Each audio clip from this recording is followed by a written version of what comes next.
Hello, ça te dit de faire un tag?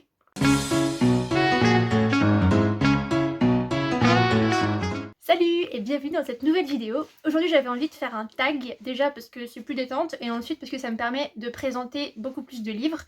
Et le tag du jour, ce sera un tag sur la diversité. Et ce tag a été créé par une Instagrammeuse qui s'appelle Une Passion des mots. Et les différentes catégories en fait portent sur différents sujets qu'on peut croiser dans la littérature que j'ai trouvé vraiment super intéressants. Alors sans plus attendre, c'est parti! La première catégorie, donc, il s'agit du racisme. Trouver un livre qui donne la parole à une personne racisée. Alors, pour cette catégorie, j'avais envie de vous présenter Americana de Chimamanda Ngozi Adichie, ici publié aux éditions Folio. On y suit l'histoire de Ifemelu qui habite au Nigeria et qui n'a qu'un rêve, à savoir de pouvoir partir faire ses études aux États-Unis pour pouvoir y rester ensuite et obtenir la nationalité américaine. Sauf que le jour où elle arrive aux États-Unis, elle se rend compte qu'elle est noire. Enfin, c'était pas une découverte, mais elle découvre ce que ça veut dire dans ce pays qui est censé être le pays des libertés. Et j'ai vraiment trouvé ce livre super intéressant parce que c'est un véritable choc pour elle et pour nous aussi. Et on voit tout ce que ça implique pour elle, tous les changements qu'elle doit faire, comment elle doit s'habituer à cette situation et même se reconsidérer en tant que personne à cause de sa couleur de peau.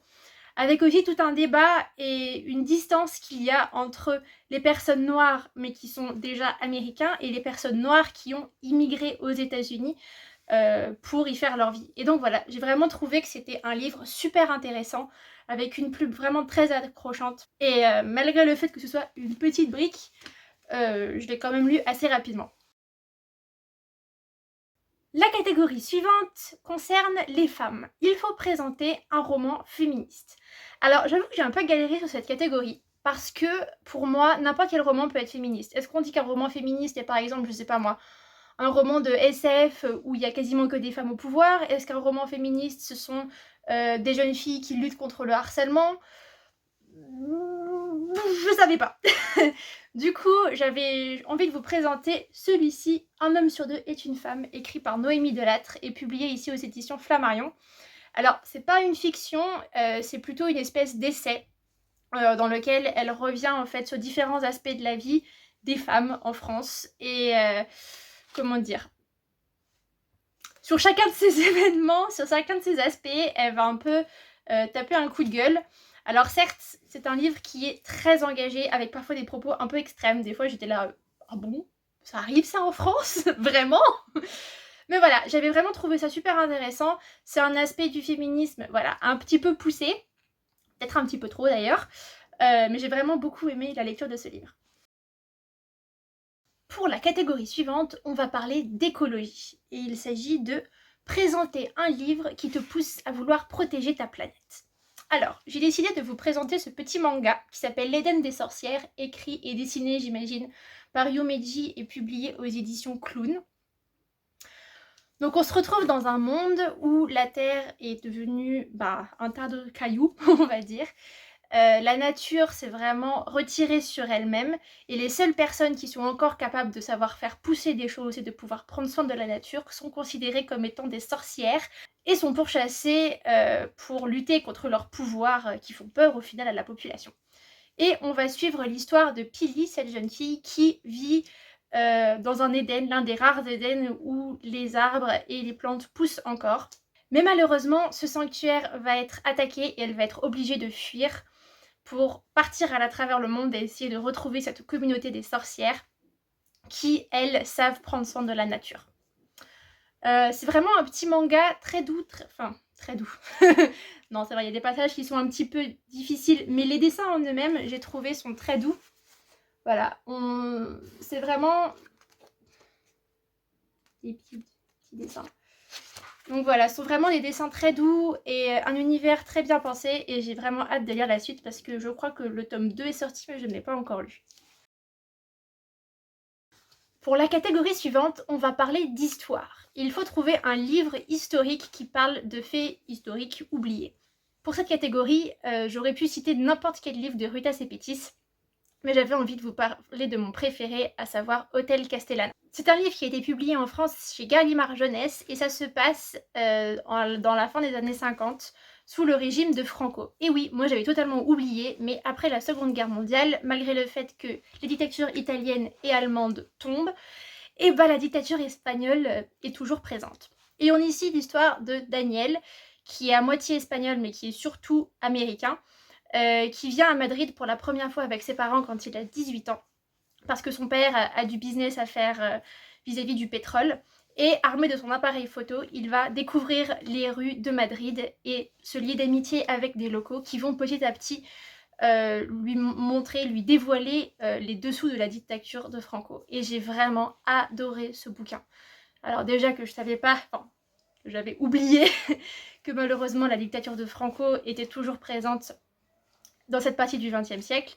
Là, connaître en plus les rouages, le poids du passé, de l'histoire de ce pays qui impacte toujours les jeunes générations, c'était vraiment un livre incroyable. Si vous voulez le lire, vraiment, foncez, lisez-le, c'est une pépite. Dans la catégorie suivante, on va parler de psychologie. Il faut trouver un livre avec un narrateur qui a des troubles psychologiques. Alors pour cette catégorie, j'ai décidé de présenter Le goût amer des abysses de Neil Shusterman, publié aux éditions Nathan. On y retrouve l'histoire de Caden, qui est un adolescent comme les autres, mais qui finalement, petit à petit, se met à douter d'un peu tout ce qu'il voit. Il a l'impression d'être suivi, d'être espionné, d'être persécuté, qu'on veut attendre à sa vie. Même vis-à-vis de ses parents ou de ses amis, il ne sait plus à qui se fier et sombre petit à petit, malgré lui et sans s'en rendre compte, dans une espèce de folie, au point que ses parents sont finalement obligés de le mettre dans un hôpital psychiatrique. Alors comme ça, c'est vrai que ça n'a pas l'air d'être un livre super, comment dire, réjouissant, mais c'était vraiment une lecture super intéressante parce qu'on voit à petit, on le voit glisser dans cette pente de la folie et il s'en rend pas compte. Et c'est vraiment très intéressant d'être dans sa tête et de comprendre comment il raisonne et d'essayer de faire la part des choses, de perdre progressivement pied. Il n'y a pas forcément beaucoup d'action dans ce livre, mais c'était vraiment très intéressant au niveau du point de vue psychologique, ce qui est évidemment ce que l'auteur voulait retranscrire. Donc si jamais vous voulez lire un livre sur la schizophrénie, parce que je pense que c'est ça la maladie qu'il a, même si je ne suis pas sûre que ce soit vraiment mentionné clairement à un moment donné dans le livre, je vous invite fortement à lire ce bouquin parce que c'est vraiment super intéressant de voir comment on peut passer d'une personne tout à fait rationnelle et saine d'esprit à vraiment basculer lentement et sombrer lentement dans les abysses de la folie. La catégorie suivante, c'est la catégorie tabou. Trouver un livre qui brise des tabous. Là, j'ai un petit problème avec le livre dont je voulais vous parler, puisque je voulais donc parler de Forbidden de Tabitha Suzuma aux éditions Milady, qui raconte l'histoire de Lokan et Maya, qui ont respectivement, je crois, 16 et 17 ans, et qui se retrouvent à la tête de leur famille à devoir élever leurs 3 frères et sœurs, depuis que leur père s'est barré refaire sa vie en Australie et que sa mère a déserté le foyer et ne revient qu'en étant défoncé, bourré, tout ce que vous voulez. Et le problème, c'est qu'au bout d'un moment, Lokan et Maya tombent amoureux de l'un de l'autre, et donc ce livre parle d'inceste. Le problème que j'ai, c'est que ce cas d'inceste peut-être existe, mais quand on parle d'inceste, généralement, c'est pas consenti et c'est intergénérationnel. Donc pour moi, le vrai tabou que dénonce ce livre, c'est vraiment la peur. La peur qu'ont ces enfants quand ils doivent prendre un rôle d'adulte trop tôt, quand ils sont forcés de prendre des décisions pour essayer de protéger leur fratrie un maximum, de prendre des responsabilités qu'ils n'ont pas à prendre en temps normal. Et voilà, de voir à quel point ils sont désœuvrés, de voir à quel point ils doivent se battre et survivre et surtout garder le secret de ce qui se passe chez eux pour pouvoir surtout rester tous ensemble.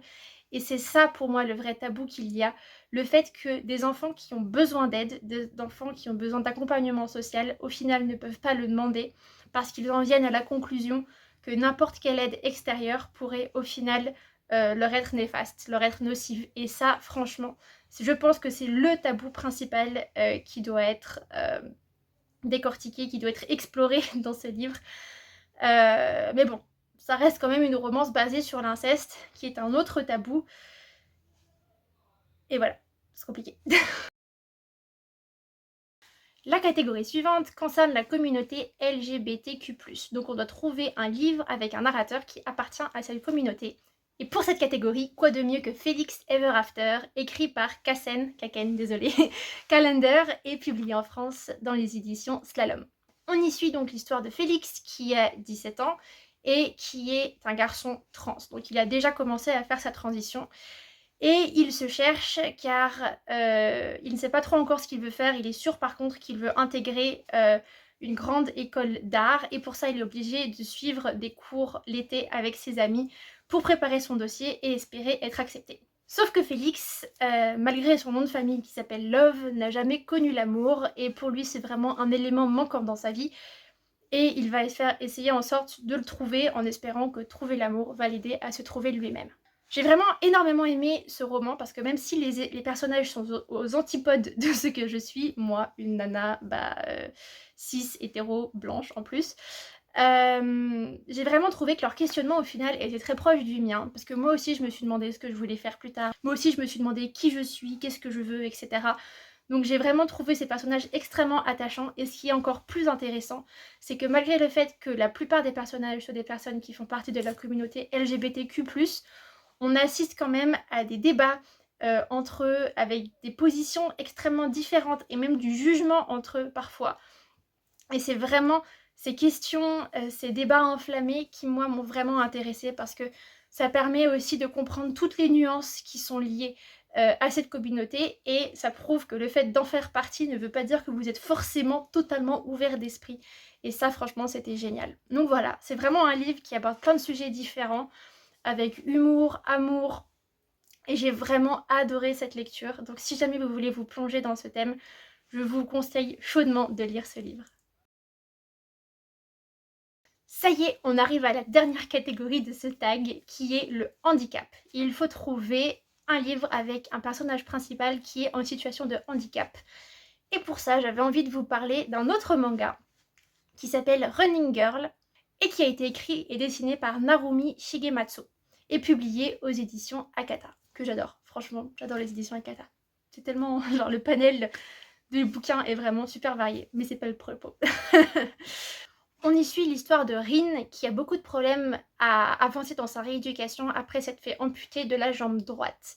Mais un jour qu'elle va chez son kiné, elle va découvrir un club de handisport et voir des athlètes courir avec des lames incroyables. C'est le déclic pour elle et elle décide non seulement d'accélérer sa rééducation, mais surtout de s'entraîner pour pouvoir participer aux Jeux paralympiques de Tokyo.